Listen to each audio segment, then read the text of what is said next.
Live from Los Angeles, welcome back to Good Morning La Land. We are beyond honored to welcome His Royal Highness Prince Gharios. Thank you so much for being with us. Thank you, my pleasure. I love the prince. Yes. Thank you. It's an honor to meet you. We met earlier on the red carpet at Rock to Recovery, and you shared a bit with me about your family's dynasty and your story. Would you mind sharing it with us today? Of course, yeah. A lot of people don't know about that, but there were some Christian dynasties in the Middle East, not only Muslim. And since the beginning, my family comes back to the kingdom of Sheba from biblical times, and they migrated to Syria, today's Syria, and Damascus. And we ruled, being supported by the Byzantine Empire. And then, of course, with the advent of Islam, we were forced to move to today's Lebanon. It was not Lebanon back there. And we ruled there 2 small principalities for 500 years. Then in the 18th century, the Ottomans kind of squeezed us. And my great-great-great-grandfather had the utopia of removing all corrupt people. In the small principality, he wanted to go against this big empire, which was the Turkish Ottoman Empire.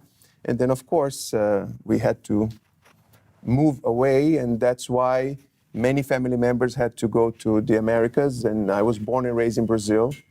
My family had to escape there, and now I'm here. Wow. So yeah, we produced and directed this documentary, The Christian Kings of the Middle East. It's available on YouTube. Anyone who wants to see, just Google The Christian Kings of the Middle East, and all the history is there, and even featuring the leading world's leading authority in Middle Eastern royal succession, which is Professor Joseph Kishishian. He was kind enough to be on it, and also the Maronite Archbishop of Beirut. So it's interesting for people that have no idea about the Christian kings that rule in the Middle East. Wow. It's fascinating. I mean, there's so much history there that I think that, even having children now, they're so far away from that.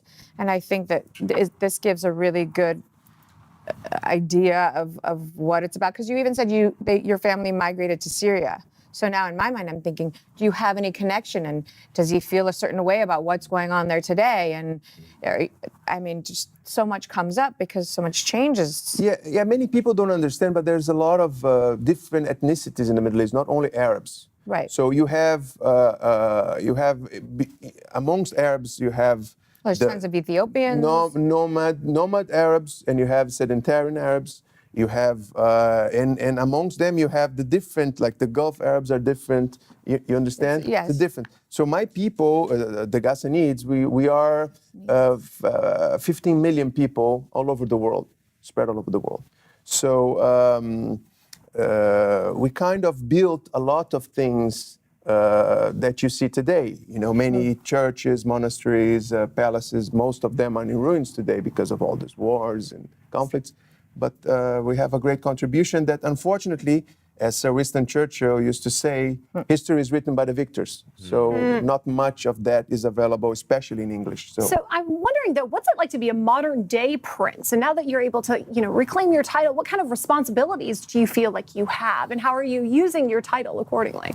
Well, a lot of people ask me that. And it's funny because for me, it's mostly like a glorified, unpaid public servant. Because but it sounds amazing. Yes. But it's I have a lot of duties and not so many privileges. I'm a very simple person. I was raised in a privileged family, but not because of it. Because my family went to Brazil, we had absolutely nothing. My grandfather had to sell medication door to door and stuff door to door to kind of build a life. So we didn't have anything free. We kind of have to work and having a playboy father, I was forced also to work, and I work today. So I'm a very simple person, but I have some duties, which is to preserve the legacy, and I have a lot of duties with my people and with the people of the Middle East. We are working in many humanitarian causes. I'm in special consultative status with the United Nations. So we are trying to save the last Christians there, and we have this project called One Voice for Christians. And because if nothing is done in 20 years, there'll be no more Christians in the Middle East, which would be a catastrophe. And the world is not paying much attention about that. They are worried about the migration. They are worried about the oil, but they're not worried about this Christian people that are there since the beginning of Christianity. So we are trying to raise awareness about that in the past 5 years. So to me, it sounds like the title of being a prince is actually being a super beautiful, good human with a great soul, that you're out there really sort of. Thank you. You're very kind. No. As I always say, and I want to make that very clear. For me personally, a title of nobility or a title of an exiled monarchy has no use in 21st century at all as a personal honor.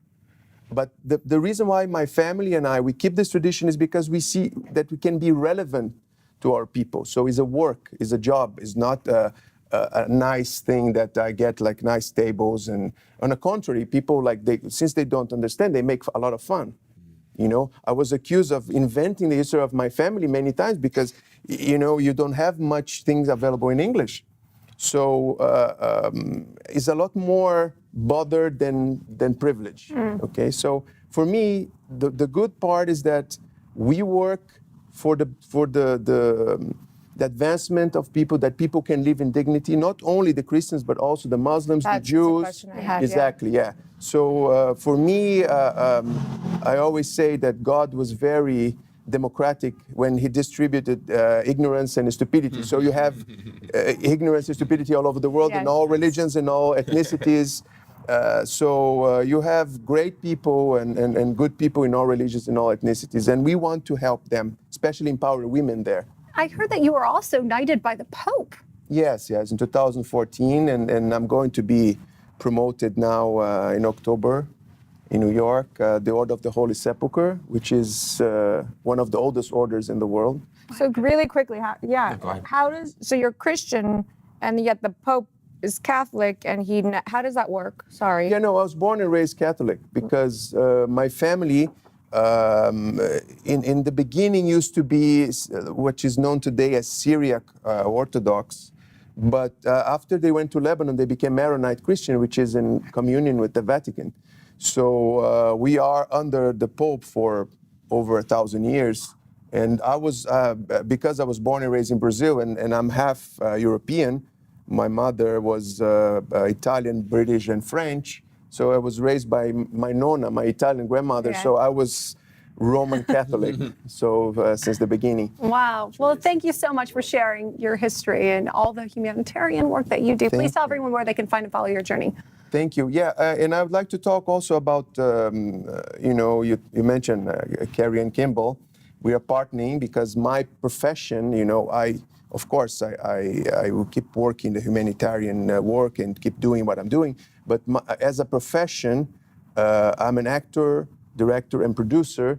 I had many TV shows in Brazil. I've directed the largest comedy festival in Latin America. And we are partnering with this company called Royal Affairs Entertainment. And we are with many action films and TV, variety shows. You hear a lot about this partnership. Well, you're in the right place. Absolutely. Congratulations. Well, thank you again so much, Wonderful. Prince. Stay tuned. We'll be right back with Thank more you. in Good Morning All.